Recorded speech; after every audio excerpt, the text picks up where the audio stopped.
Assalamualaikum warahmatullahi wabarakatuh. Kali ini kita akan belajar tentang flowchart dan algoritma. Baik, kita mulai. Apa sih algoritma itu? Algoritma intinya adalah urutan proses secara logis dengan kalimat. Jadi urutan-urutan secara logis dengan kalimat ya.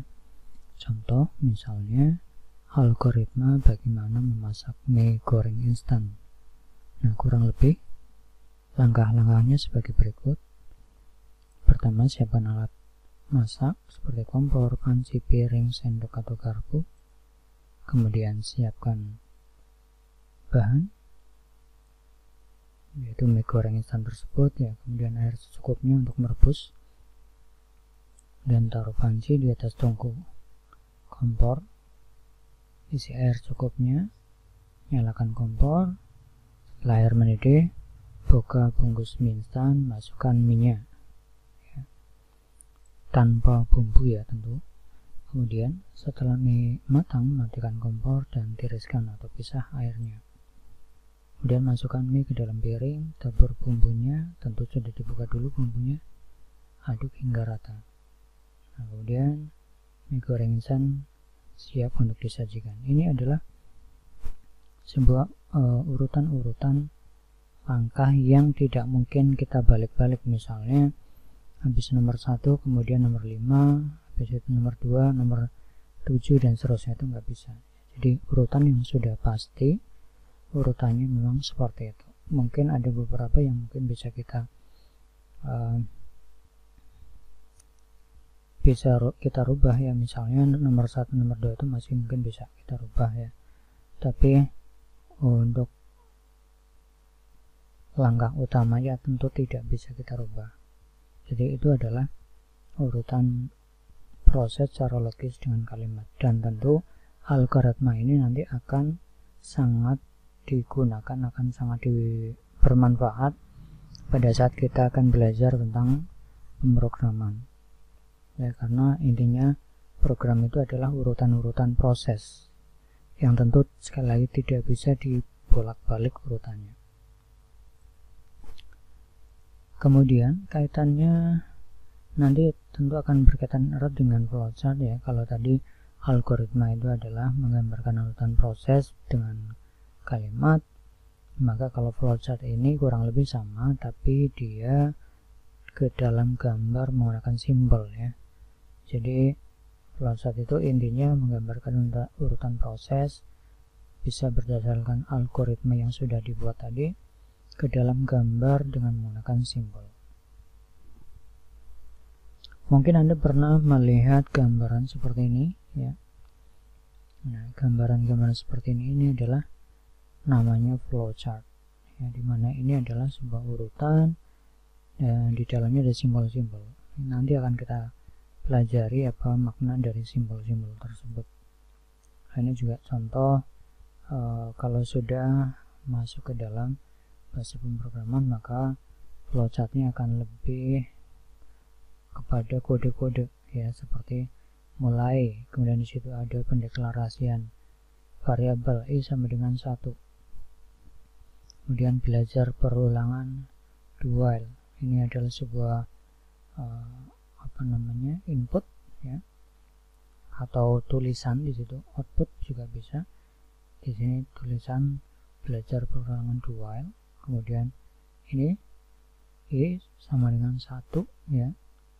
Is yang tadinya i sama dengan 1 di sini didefinisikan i sama dengan i plus 1. Jadi 1 plus 1. Itu.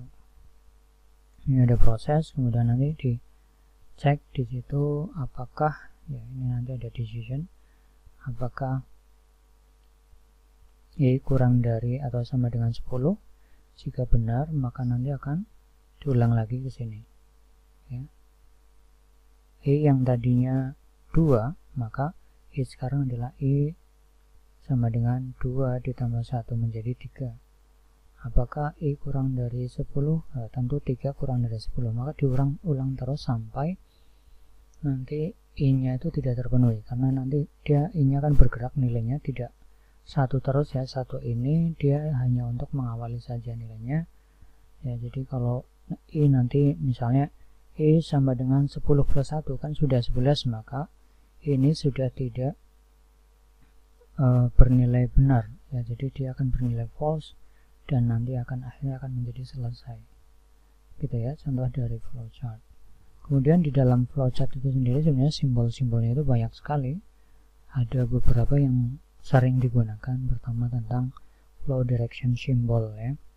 Ini terdiri dari panah kanan, kiri, atas, bawah ya. Ini menggambarkan satu aliran proses ya, atau simbol ini juga bisa disebut sebagai connecting line. Kemudian ada terminator simbol, itu simbol untuk permulaan atau start ya. Jadi untuk mengawali seperti ini ya, ini untuk mengawali ada start atau mulai, kemudian untuk mengakhiri ada selesai atau end gitu. Kemudian konektor simbol yaitu simbol untuk keluar atau masuk, untuk menyambungkan suatu proses dalam lembar atau halaman yang sama. Jadi ada dua konektor simbol, yang pertama lingkaran, yang kedua seperti prisma ya, seperti prisma mungkin. Nah, tapi bedanya kalau ini dia digunakan di halaman atau lembar yang sama, kalau ini digunakan untuk halaman yang berbeda atau lembar yang berbeda. Contoh misalnya ini sebuah flowchart yang belum selesai, maka nanti misalnya kita akan sambungkan di sebelah kanannya, maka di sini ada lingkaran kecil ya yang dikasih simbol misalnya A begitu. Kemudian nanti di sini ada lingkaran kecil lagi disimbolkan dengan A, bahwa A ini nanti berhubungan dengan A, kemudian nanti di sini diteruskan gambar flowchartnya gitu. Tapi kalau misalnya kita mau teruskan di halaman berikutnya, maka simbol yang konektor yang tadi adalah yang kita pakai adalah yang ini. Kemudian bersegi panjang di sini menyimbolkan proses ya, menyimbolkan proses atau pengolahan data yang dilakukan oleh komputer. Kemudian kalau simbol seperti ini untuk menyimbolkan manual operation ya, jadi simbol yang menunjukkan pengolahan data yang tidak dilakukan oleh komputer atau dilakukan oleh orang ya. Misalnya proses penyetempelan gitu. Kalau dia belum menggunakan robot, masih orang distempel, maka ini bisa digunakan simbol seperti ini. Kemudian layang-layang seperti ini, maka itu disebut sebagai simbol decision atau pengkondisian. Jadi ini biasanya berhubungan dengan if. Jika ini, maka kalau terpenuhi maka akan apa, kalau tidak terpenuhi maka akan apa. Seperti yang tadi ya, ini kondisi ini. Jadi ini bacanya adalah jika I kurang dari sama dengan 10, jika benar maka nanti akan lari ke atas, jika nilainya salah maka nanti akan lari ke bawah begitu. Itu adalah decision. Kemudian jajaran genjang seperti ini untuk menyatakan proses input atau output ya, tergantung dengan jenis peralatannya. Jadi contoh misalnya di sini ada contoh, ini adalah output ya, tulisan yang akan mencetak layar belajar perulangan 2 gitu. Kemudian ini adalah simbol manual input ya. Simbol ini untuk memasukkan data secara manual online keyboard ya. Kemudian ada simbol preparation, ini fungsinya untuk mempersiapkan atau untuk pendeklarasian variabel biasanya ya. Kemudian ini ada simbol predefine process ya, proses untuk sebelum pendefinisian daripada proses ya. Simbol untuk melaksanakan suatu bagian atau subprogram atau prosedur ya, itu tadi predefined process. Kemudian simbol proses ini untuk menyatakan peralatan output yang digunakan, yaitu layar, plotter, printer, dan sebagainya. Kemudian yang simbol seperti ini simbol disk atau online storage, ya, untuk menggambarkan bahwa input berasal dari hard disk atau disimpan ke dalam disk, gitu ya. Kemudian simbol yang seperti ini ada lingkaran, kemudian ada shadow-nya seperti ini atau ada garisnya. Ini simbol magnetic tape unit, ya. Simbolnya menyatakan input berasal dari pita magnetik atau output disimpan ke dalam pita magnetik. Nah, ini udah jarang sekali digunakan karena media penyimpanan kita saat ini sudah tidak menggunakan magnetic tape unit. Kemudian simbol seperti ini, jajar persegi panjang, tapi di pojok salah satu pojoknya ada yang potong seperti ini, maka itu adalah simbol punch card, ya. Simbol yang menyatakan bahwa input berasal dari kartu atau output ditulis ke kartu. Ini biasanya untuk e-card, gitu ya. Kemudian terakhir adalah simbol dokumen, ya. Simbolnya seperti ini. Simbol ini menyatakan baik itu input atau outputnya itu ke dalam bentuk kertas, ya, dari dalam bentuk kertas atau ke dalam bentuk kertas. Jadi contoh misalnya suatu sistem inputannya adalah dokumen manual yang masuk ke dalam mesin scanner, nanti diproses secara elektronik, kemudian outputnya misalnya nanti dicetak ke dalam bentuk kertas, maka nanti simbolnya akan menjadi seperti ini. Kemudian untuk memahami algoritma dan flowchart ini lebih lanjut, maka kita akan coba masuk ke dalam contoh latihan, ya. Contoh latihan pertama, kasusnya adalah tentang bagaimana mencari bilangan ganjil atau genap, ya. Ini algoritma mencari bilangan genap atau ganjil. Nah, nanti latihan kita adalah bagaimana cara membuat flowchartnya. Baik, kita mulai lihat satu persatu urutan daripada mencari bilangan genap, ya, berdasarkan algoritma. Yang pertama, masukkan bilangan, ya, ke dalam sistem tentunya. Kemudian jika sisa hasil bagi bilangan dibagi 2, jadi kalau sisa hasil baginya dari bilangan tersebut dibagi 2, contoh misalnya kita masukkan bilangan 5, ya, nilainya 5. Jika 5 dibagi 2 berapa? Kan berarti 2,5, ya, 2,5. 2,5 artinya tidak genap, tidak 0, ya, sisa hasil baginya. Sisa hasil bagi dibagi 2 itu apa namanya? Sisa hasil bagi bilangan dibagi 2 itu tidak sama dengan 0, ya, berarti kan 0,5, ya, sisanya. Maka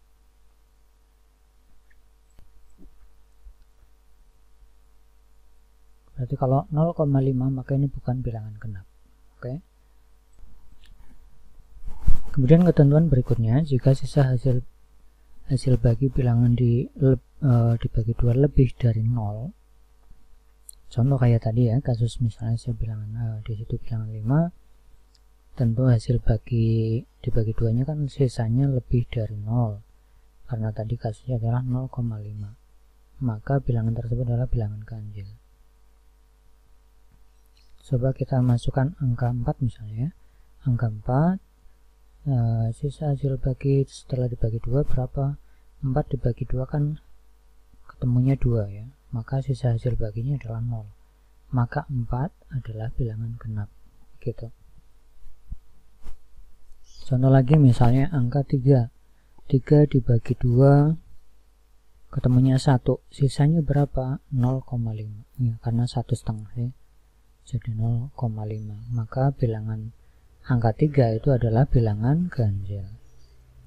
Kemudian nanti terakhir cetak hasilnya dan selesai. Itu contoh algoritma dari bagaimana caranya mencari bilangan ganjil atau genap, ya. Kemudian kita coba membuat flowchart-nya berdasarkan algoritma ini. Tools untuk membuat flowchart sebenarnya banyak sekali ya di internet.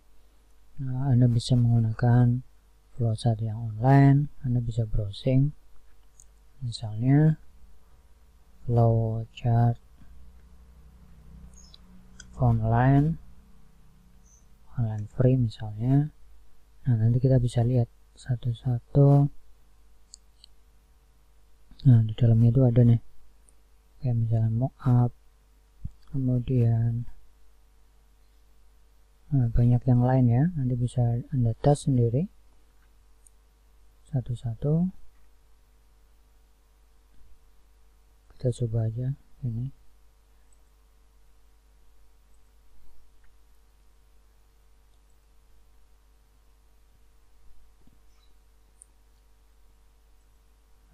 Misalnya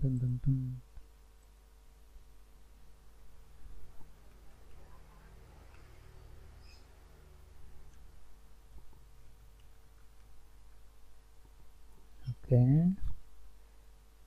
Atau misalnya sign up dengan Google Account, saya pakai yang ini.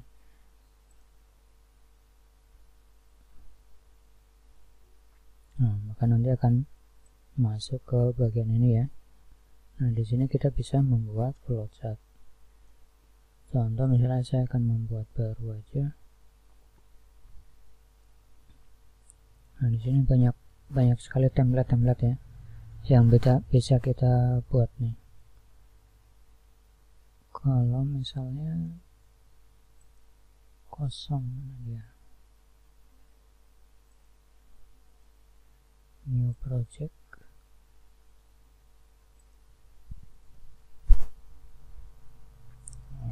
apa tadi, ganjil genap.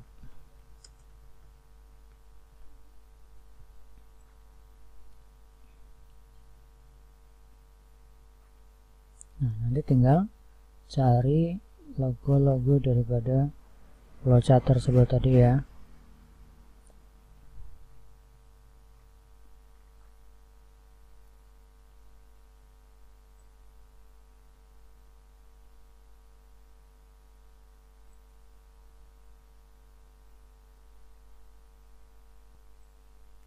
Jadi ini terlalu banyak simbol. Ini sebenarnya bisa untuk menggambarkan layout juga dari aplikasi yang kita buat, juga bisa ada simbol-simbol ya.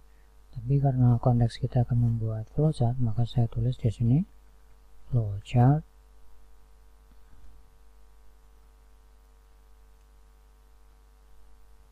diagram. Ini ada 20. Nah, di sini ya. Nah, dari yang sudah kita pelajari tadi, untuk mengawali kita bisa menggunakan ini ya, start and seperti ini. Kita bisa tulis. Nah, di sini mulai, bisa dalam bahasa Indonesia atau dalam bahasa Inggris, terserah ya. Kemudian kalau saya langsung input data tadi ya, input data, memasukkan data, maka tambahkan ini ya. Kemudian tambahkan arrow. Nah, seperti ini ya. Input nilai, kita sebut saja misalnya variabelnya adalah n.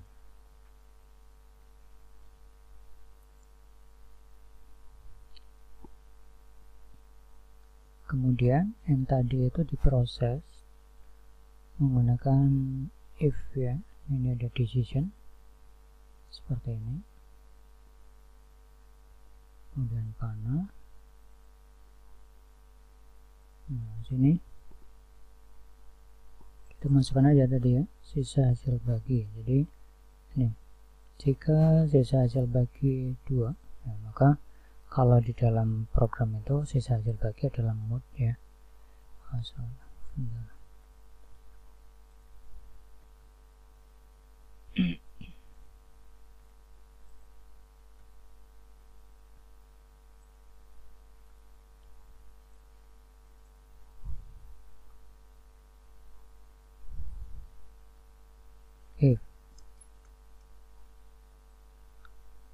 If n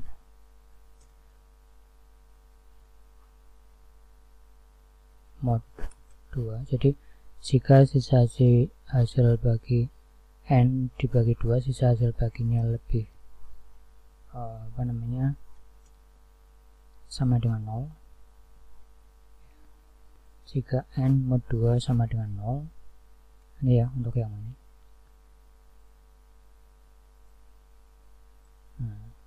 Dan di sini tulis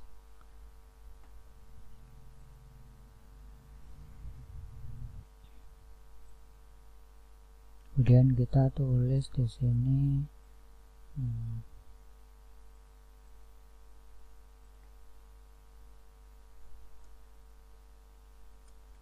benar, iya gitu ya. Jika n dibagi 2 sisanya sama dengan 0, ya jika ya, maka apa yang akan ditulis? Ya, jika sekali lagi jika n kan sudah dimasukkan ya, jika n mod 2 sama dengan 0, maka apa yang akan ditulis? Contoh misalnya kita tulis di sini n sama dengan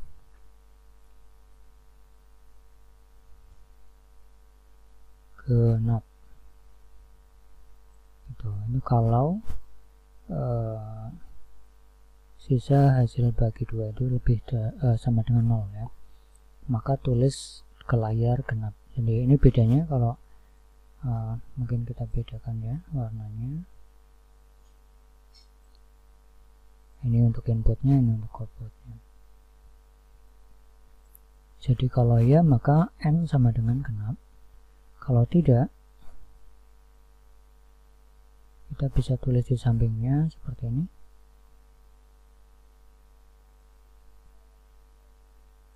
Kita kasih line dulu sampai sini, kemudian ini ke bawah pakai arrow.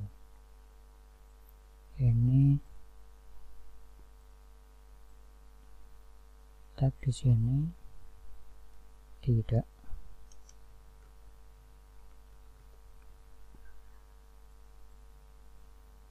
Nah, jadi kalau tidak memenuhi syarat itu, maka n sama dengan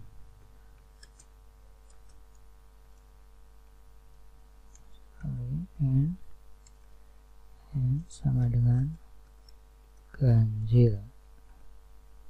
Nah, ini sama-sama udah dimunculkan ke layar, kemudian sudah ya. Habis itu kan udah dicetak nih hasilnya. Kalau ini kan logo untuk mencetak ya. Jadi bisa digunakan input output ya. Kalau kita mengacu pada simbol ini, maka ini bisa menggunakan simbol ini ya untuk input atau output. Jadi saya gunakan ini, kemudian selesai, maka saya taruh ada garis, ini juga ada garis, kemudian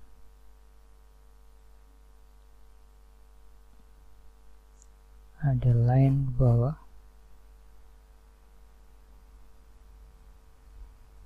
Sorry, langsung arrow saja.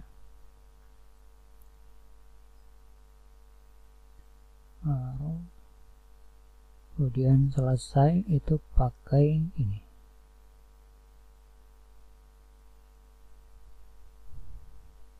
Selesai.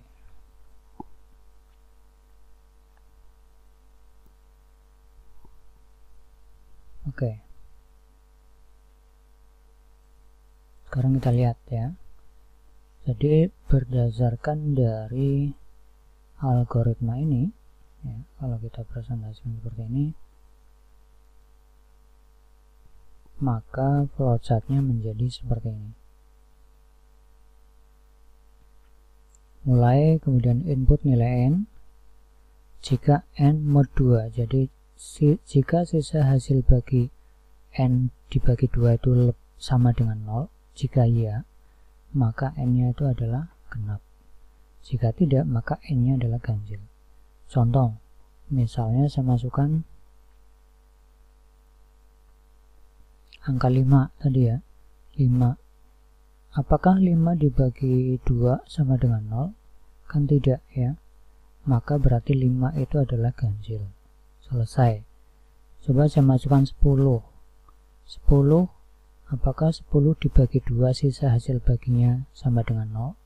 10 dibagi 2 kan 5, bulat ya. Maka n mod 2 sama dengan 0, betul. Maka 10 adalah bilangan genap. Kemudian selesai. Itu alur data ya dalam pemrograman. Ini pengenalan buat Anda nanti ke depan. Nanti kita kalau susah untuk memahami suatu alur proses, maka kita bisa membuat flowchart model seperti ini supaya nanti bisa lebih mudah untuk mencari salahnya di mana gitu. Dan flowchart ini biasanya juga sangat diperlukan untuk analisa data ya dan desain daripada suatu aplikasi. Jadi sebelum Anda masuk nanti ke coding membuat aplikasi, maka yang perlu dipelajari pertama adalah tentang algoritma dan tentang flowchart tersebut. Harapan saya dari kasus yang model sederhana seperti ini Anda bisa kembangkan lagi dengan model-model yang lain, dan silakan berlatih untuk membuat flowchart seperti ini, karena flowchart ini tidak hanya untuk pemrograman, tapi nanti bisa diimplementasi untuk yang lain tadi ya, seperti tadi di simulasi awal adalah algoritma bagaimana cara memasak mie goreng instan. Itu nanti bisa dialgoritmakan kemudian bisa dibuat flowchartnya modelnya seperti ini. Kemudian kalau misalnya ini tadi kan saya membuat flowchart dari online ya, salah satu situs penyediaannya adalah mockup ya, mockups.com ya. Anda bisa kunjungi situs tersebut atau situs yang lain juga sama ya. Nanti intinya Anda cari yang free saja untuk coba-coba ya. Kemudian kalau tidak bisa, Anda juga bisa menggunakan Microsoft Word, juga sebenarnya bisa ya. Dari Microsoft Word 2007 itu sudah tersedia fitur untuk membuat flowchart. Nah, coba kita perhatikan di sini ada insert, kemudian di sini ada save. Nah, di sini ada basic daripada flowchart ini ya. Ada persegi panjang untuk proses, kemudian untuk ini alternatif proses, ini untuk decision ya, ini untuk input output dan seterusnya ya. Input output atau data itu kurang lebih sama tadi, data-datanya, simbol-simbolnya sesuai dengan itu ya. Dan ini bisa juga jadikan sebagai alternatif untuk membuat flowchart ya menggunakan Microsoft Word. Jadi nanti kalau Anda kesulitan menggunakan online, kalau online kan memang harus ada koneksi internetnya ya. Nah, tapi kalau Microsoft Word ini bisa Anda buat tanpa harus koneksi ke internet. Ya, ini sama, tinggal tarik-tarik saja. Kemudian untuk garis seperti ini tinggal tarik. Ya, kurang lebih sama, nanti bisa dikasih warna dan sebagainya. Kemudian untuk membuat tulisan di dalamnya Anda bisa klik kanan add text gitu. If tadi ya.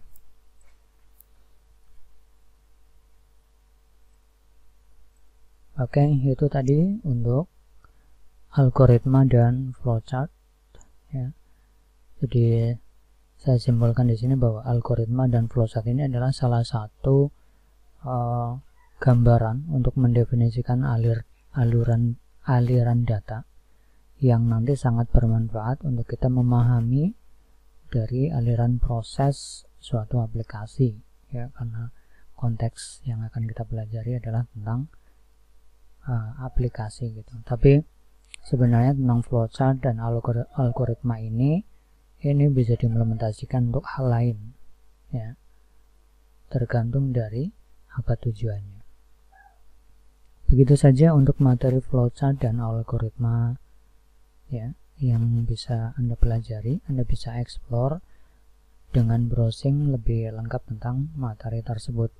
Mudah-mudahan bermanfaat. Kalau ada pertanyaan, silakan jangan sungkan untuk didiskusikan di grup WhatsApp. Terima kasih atas perhatiannya. Mohon maaf atas segala kekurangan. Saya akhiri. Assalamualaikum warahmatullahi wabarakatuh.